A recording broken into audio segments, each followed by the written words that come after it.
भाई ये glass single use है ना? ഇത് ഇത് നമ്മൾ യൂസ് ചെയ്ത് കഴിഞ്ഞാൽ നേരെ ഡസ്റ്റ്ബിന്നിൽ ഇടുക. അതായത് ഇതുപോലെ മൊത്തം ഗ്ലാസ്സുകളുണ്ട് ഇവിടെ, കണ്ടില്ലേ?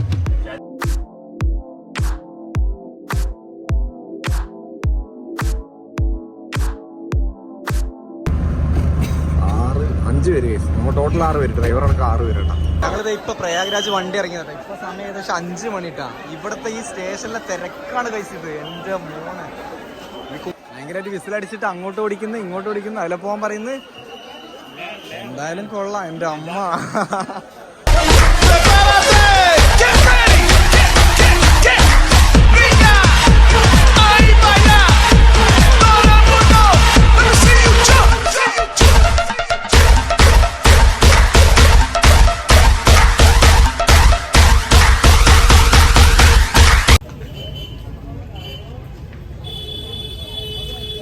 നമ്മൾ എണീക്കാത്തോണ്ടാണെന്ന് തോന്നുന്നു. നമ്മളെ തെരഞ്ഞൊരു അതിഥി വന്നിട്ടുണ്ട്.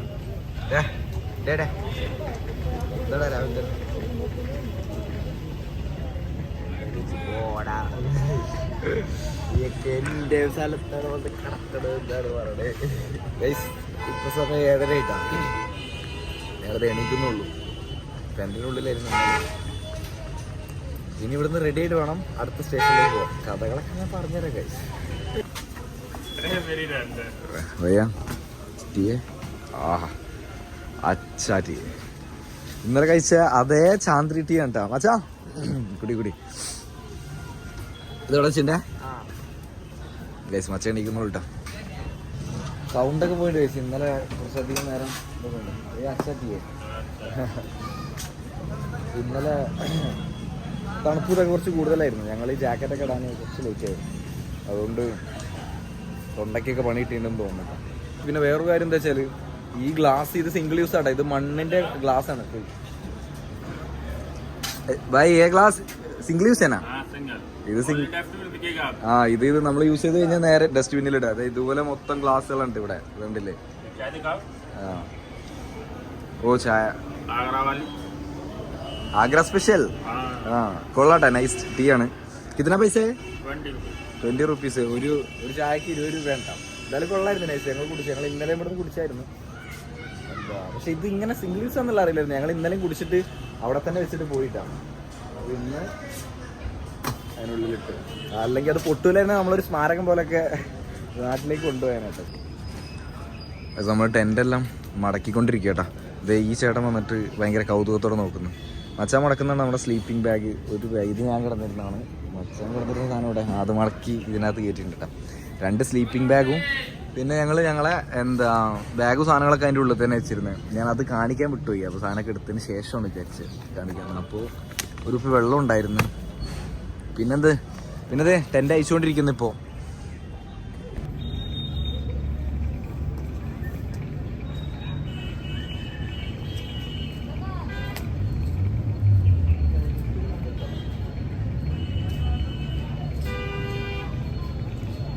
ഗൈസ് അപ്പോൾ പാക്കിംഗ് പരിപാടിയൊക്കെ കഴിഞ്ഞിട്ടോ.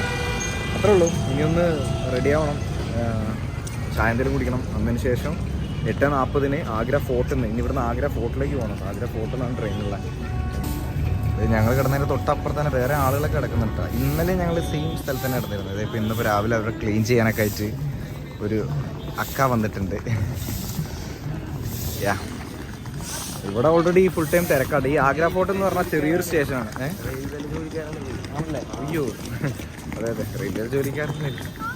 പിന്നെ ഈ ആഗ്ര ഫോർട്ട് എന്ന് പറഞ്ഞാൽ ചെറിയൊരു സ്റ്റേഷനാണ്. ഇതാണ് കുറച്ചുകൂടെ വലിയ സ്റ്റേഷൻ. ആഗ്ര കാണ്ടല്ലേ? ആഗ്ര കാണ്ട് എന്ന് പറഞ്ഞാൽ ഇംഗ്ലീഷിൽ പേരാണ്. ഹിന്ദിയിൽ ഇതിന് ആഗ്ര ചാവനി എന്നാണ് പറയുന്നത്. അപ്പോൾ ആഗ്ര ചാവനിയിൽ വന്നിട്ട് ആഗ്ര ചാവനിയിലാണ് മെയിൻ സ്റ്റേഷൻ. ഇവിടെയാണ് ഓൾമോസ്റ്റ് ഈ താജ്മഹലിലേക്ക് വരുന്ന ആളുകളൊക്കെ വന്ന് ഇറങ്ങുന്നത് കേട്ടോ. 11 ഡിഗ്രി സെൽഷ്യസ് ആണ് ഗൈസ് ഇപ്പോഴത്തെ ഇവിടുത്തെ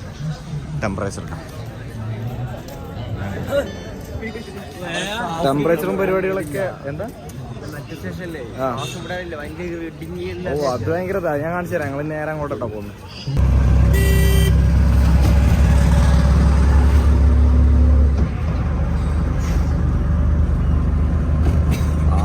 5 പേര് കേസ്, നമ്മൾ ടോട്ടൽ 6 പേര്, ഡ്രൈവറടക്കം 6 പേര് കേട്ടോ ഓട്ടോയിൽ പോയിട്ടുണ്ട്. ഫോർട്ട് റെയിൽവേയിലായിട്ടുള്ള ഇപ്പോൾ ഇവിടെ എത്തിയുള്ളൂ. കറക്റ്റ് ടൈമാണ്. ഏകദേശം ട്രെയിൻ ഒരു 5 മിനിറ്റോളം ലേറ്റ് ആണ്. അതുകൊണ്ട് നമുക്ക് അതുകൊണ്ട് നമുക്ക് എന്താ ട്രെയിൻ കിട്ടി. ടിക്കറ്റ് എടുക്കുന്നവർക്ക് ഒരു കഥയായിരുന്നൊക്കെ പിന്നെ പറയട്ടെ. ഇവിടെ അത്യാവശ്യം തിരക്കുണ്ട്, ആളുകളൊക്കെ അങ്ങോട്ട് പോയിരിക്കുന്നത്. ജനറൽ ഈ ഒരു ഏരിയയിലായിരിക്കും എന്നാണ് വിചാരിക്കുന്നത് കേട്ടോ. ഗൈസ് എനിവേ പല്ല് വെച്ചിട്ടില്ല, കുടിച്ചിട്ടില്ല, രാവിലെ ബാത്റൂമിലേക്ക് പോയണം, വേറൊന്നും പരിപാടികളൊന്നും കഴിഞ്ഞില്ല, ചായ പോലും കുടിച്ചിട്ടില്ല. കയറിയോട്ടെ. ഇവിടുന്ന് ഏകദേശം ഒരു 7 മണിക്കൂറോ അങ്ങനെ എന്തോ വരുന്നുണ്ട് കേട്ടോ ഡയറക്റ്റ് പ്രയാഗ്രാജിലേക്ക്. അവിടെ വൈകുന്നേരം ഒരു 4 മണി 4:30 അങ്ങനെ എന്തോ എത്തുന്നുള്ളൂ. എന്തായാലും ഞങ്ങളിത് ഇപ്പോൾ പ്രയാഗ്രാജ് വണ്ടി ഇറങ്ങിയത്. ഇപ്പോൾ സമയം ഏകദേശം 5 മണിട്ടാ. ഇവിടുത്തെ ഈ സ്റ്റേഷനിലെ തിരക്കാണ് കഴിച്ചത്. എൻ്റെ മോനെ, ഈ കുംഭമേള നടക്കുന്നോണ്ടാന്ന് തോന്നിട്ടാ. ഒരു തരത്തിലും അടുക്കാൻ ഞാൻ ഇത്ര കാലത്തിനിടയ്ക്ക് ഇങ്ങനെ റെയിൽവേ സ്റ്റേഷനിൽ തിരക്ക് കണ്ടിട്ടില്ല കേട്ടാ.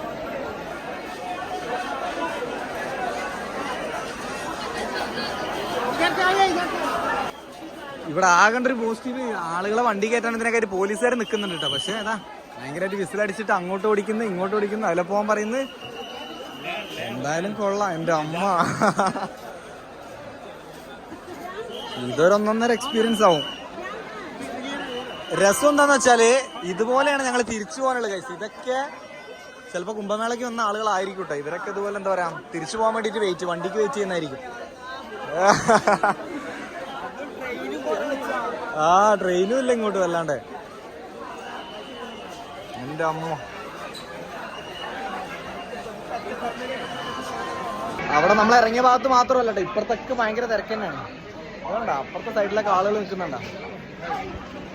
ഇതൊട്ടും പ്രതീക്ഷയില്ലട്ടോ നമ്മൾ ഇങ്ങനെ സ്റ്റേഷനിൽ ഇങ്ങനെ ഉണ്ടാവുന്നല്ലോ.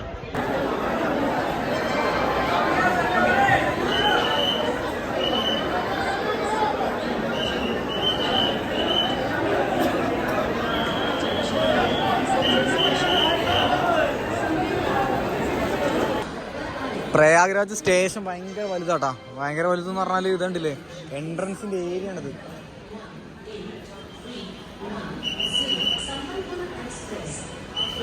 ഒരുപാട് ദൂരമുണ്ട്. നമ്മളൊരു ക്ലോക്ക് റൂമിലേക്ക് നടക്കുമ്പോൾ തന്നെ കുറേ അങ്ങ് അറ്റെത്തണം.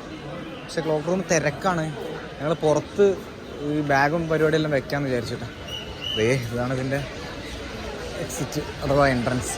ഇവിടെ കൊള്ളാട്ടാ. മൊത്തത്തിൽ ഈ കുംഭമേള പ്രമാണിച്ചാന്ന് തോന്നുന്നു ഇത്രയും ഡെവലപ്മെൻറ്റും പരിപാടിയൊക്കെ. ചിലതൊക്കെ കാണുമ്പോൾ നമുക്ക് തോന്നും, ചില സീലിങ്ങും പരിപാടിയൊക്കെ ചെയ്ത് വെച്ച് കാണുമ്പോൾ ഇതിന് വേണ്ടി സെറ്റ് ചെയ്താന്ന് തോന്നും. അത്രയും വലിയ പരിപാടിയാണല്ലോ. എന്തായാലും ഞങ്ങളാദ്യം ഒന്നും കഴിച്ചിട്ടില്ല കഴിച്ചത്. എന്തായാലും കഴിക്കണം. അത് ഈ ക്ലോക്ക് റൂം എവിടെയെങ്കിലും തപ്പിയിട്ട് അവിടെ ബാഗ് വെക്കണം. അതെന്ത് മച്ചാ, അതെന്ത് ട്രെയിൻ കൂട്ടിയാ? ഇവിടെ എന്തോ കുംഭമേളയുടെ എന്തോ ഷോ ആണെന്ന് തോന്നുന്നിട്ടാ. ഇത് ലൈവാന്ന് തോന്നുന്നു മച്ചാ. എവിടെ ഇത് ലൈവ് ഷോ എന്തെങ്കിലും ആണോ? ആ കുംഭമേള പ്രമാണിച്ച്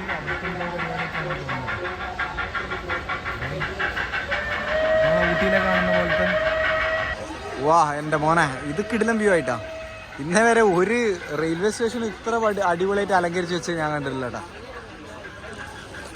ഞങ്ങളിങ്ങനെ ഫുഡ് കഴിക്കാൻ വേണ്ടിയിട്ട് ഒരു പഞ്ചാബി ഹോട്ടലല്ലേ വെച്ചാൽ ഒരു പഞ്ചാബി ഹോട്ടലിൽ കയറിയതാട്ടോ. അവിടെ കുറച്ചുകൂടെ നടന്നിട്ട് ഈ സാധനങ്ങളൊന്നും വെച്ചില്ലേ, ക്ലോക്ക് റൂം കിട്ടിയില്ല. അപ്പോൾ ഫുഡ് കഴിക്കാൻ വേണ്ടി കയറിയതാണ്. ചിക്കൻ ബിരിയാണിയാണ് ഞങ്ങൾ ഓർഡർ ചെയ്യുന്നത്. ചിക്കൻ ബിരിയാണി പറഞ്ഞാൽ നിങ്ങളുടെ നാട്ടിലെ ചിക്കൻ ബിരിയാണി വെച്ചിട്ട് കമ്പയർ ചെയ്യരുത്. ഒരു സാധനം കഴിച്ചു മസാല ഇട്ട്.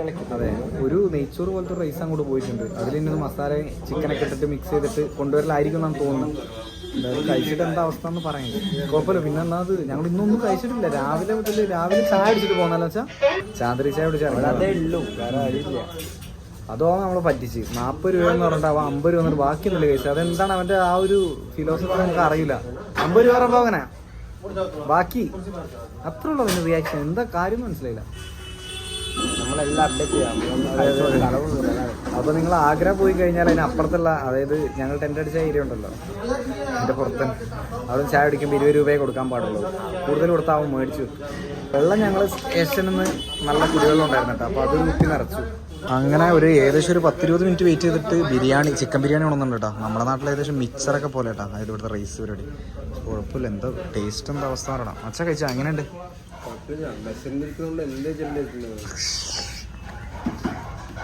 കഴിച്ചോട്ടെ. ശരിക്കും മിക്സറൊക്കെ കഴിക്കുന്ന പോലെ തന്നെ അല്ലേ?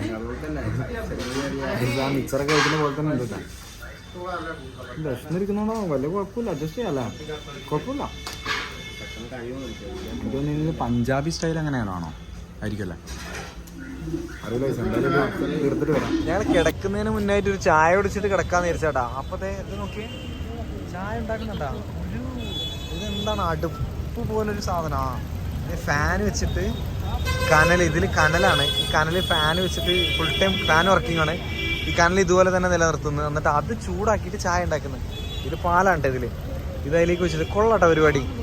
പിന്നെ ഇത് സ്പെഷ്യൽ എന്താ ബിസ്ക്കറ്റും കാര്യങ്ങളൊക്കെയാണിത്. ഇത് എന്തൊക്കെയോ പേര് പറഞ്ഞത് ഇവിടുത്തെ സ്പെഷ്യലാന്ന് തോന്നുന്നു. ഇതേ ഒരു ഗ്ലാസ് നമ്മുടെ കാവയുടെ അത്ര ഉള്ളൂ കേട്ടാ. ഡൽഹിയിൽ നിന്നൊക്കെ കുടിച്ച സെയിം ഗ്ലാസ് തന്നെ. ഇത് ഞങ്ങൾ നേരെ അവിടുന്ന് പുറത്തിറങ്ങിയിട്ടാ. ഇനിയിപ്പോൾ പ്രത്യേകിച്ച് പരിപാടികളൊന്നും ഇല്ലാത്തതുകൊണ്ട് ഇന്ന് പെട്ടെന്ന് കിടന്നിട്ട് നാളെ ടിക്കറ്റ് റിസർവ് ചെയ്തതിന് ശേഷമാണ് ഞങ്ങൾക്ക് കുംഭമേള കാണാൻ പോകാൻ. അതെ, ഞങ്ങൾ ഇന്ന് ഇവിടെയാണ് ഞങ്ങൾ സ്റ്റേ ചെയ്യാൻ പോകുന്നത്. അതായത് പുറത്തുനിന്നൊക്കെ വരുന്ന ആളുകൾക്ക് വേണ്ടിയിട്ട് സ്റ്റേ ചെയ്യാൻ, അതായത് ഇങ്ങനെ ഓപ്പൺ ആയിട്ടുള്ളൊരു ഹോൾ ഇവർ സെറ്റ് ചെയ്ത് കൊടുത്താട്ടാ. ഇവിടെ ഓൾമോസ്റ്റ് എല്ലാ ഫെസിലിറ്റിയും കിട്ടാം. നമ്മളത് ഡ്രിങ്കിങ് വാട്ടർ, ഞാൻ ഒരു കുപ്പി വെള്ളം നിറച്ച്, ടോയ്ലറ്റ് ഉണ്ട്, ഫ്രഷ് ആവാനുള്ള സൗകര്യങ്ങളും കാര്യങ്ങളൊക്കെ ഉണ്ട്. ആളുകളൊക്കെ പുറത്തുനിന്ന് ആളുകൾ മൊത്തം ഇവിടെ നിരന്നിങ്ങനെ കിടക്കുക കേട്ടോ. ഞങ്ങൾക്ക് ടെൻ്റ് അടിക്കാൻ പറ്റില്ലെന്ന് പറഞ്ഞു. പക്ഷേ സ്ലീപ്പിംഗ് ബാഗും ഇതൊക്കെ വെച്ചിട്ട് ഞങ്ങളവിടെ സെറ്റ് ചെയ്തിട്ടുണ്ട്. അച്ഛൻ അവിടെയാണ് കിടക്കുന്നത്. അപ്പോൾ ഏതായാലും അത്രേ ഉള്ളൂ ഗൈസ് ഇന്നത്തെ കാര്യങ്ങൾ. ഞങ്ങളത് ഇവിടെ എത്തി. ഇന്ന് നൈറ്റ് തന്നെ ഞങ്ങളൊന്ന് പോയി നോക്കണം എന്ന് വിചാരിച്ചിരുന്നു അവിടെ. പക്ഷേ അത് പറ്റിയില്ല. ഒന്നാമത് വയ്യ, തൊണ്ടയ്ക്കൊക്കെ ചെറിയൊരു അസ്വസ്ഥത. അപ്പോൾ ഇന്ന് വേഗം പെട്ടെന്ന് മരുന്ന് കഴിച്ചിട്ട് കിടക്കാമെന്ന് വിചാരിച്ചില്ല. അപ്പോൾ അത്രേ ഉള്ളൂ ഗൈസ്. നമുക്ക് അടുത്ത വീഡിയോ ആയിട്ട് കുംഭമേളയിലെ വിശേഷങ്ങളായിട്ട് നാളെ കാണാം. മഹാകുംഭമേളയാണ് ഇപ്രാവശ്യം നടക്കുന്നത്. അത് ഇനി എന്തായാലും നമ്മുടെ ജന്മത്തിൽ കാണാൻ പറ്റില്ല. അപ്പോൾ അതുകൊണ്ട് ഇത് കണ്ടിട്ട് പോകാമെന്ന് കരുതിയിട്ടാണ് ഞങ്ങൾ ഇങ്ങോട്ട് കയറിയിട്ടാണ്.